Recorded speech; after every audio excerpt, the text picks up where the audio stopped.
So, you've taken all the classes. You've studied all the books and been provided high-quality instruction. You've taken all the tests.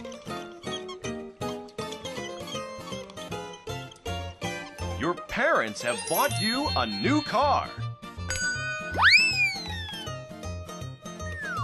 Well, new for you. Think you've got it all under control now? Think you know all you need to know about driving? Well, think again. Just sit back and relax as we tell you what to do when you're pulled over. A lot of you have a lot of questions about being pulled over. Questions like, how will the officer let me know I should stop? Good question. An officer will signal you with flashing lights and/or siren.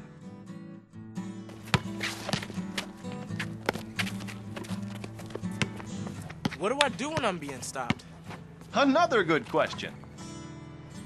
Immediately drive to a position parallel to and as close as possible to the nearest edge or curb of the highway, lawful for parking and clear of any intersection. If the officer wants you to move to a different location, he or she will ask you to move. Stay in your car. Don't get out and approach the officer. The officer will come to you.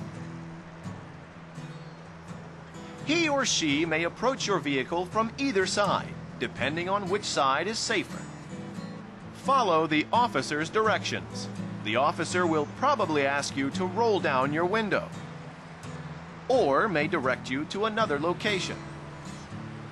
Have your paperwork within reach. All current registration, insurance, and driver's license information should be easily accessible.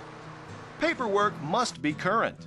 You may cause yourself more problems if your paperwork isn't available and current.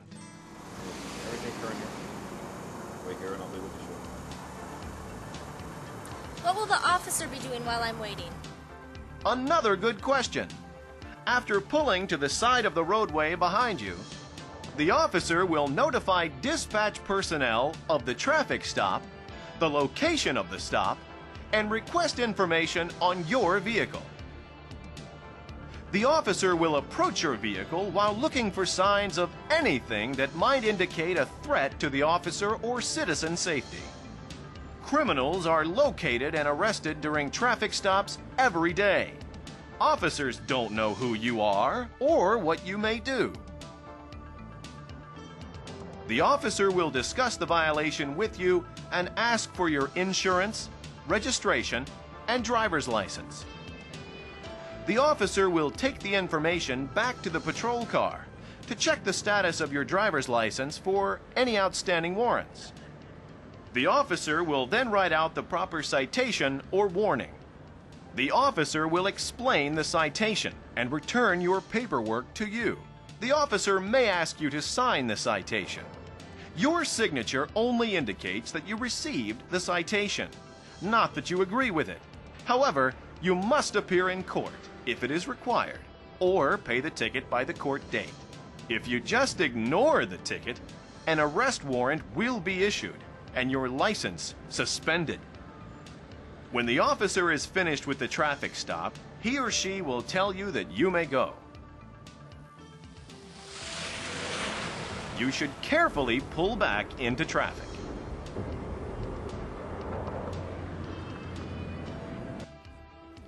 What if I didn't do it?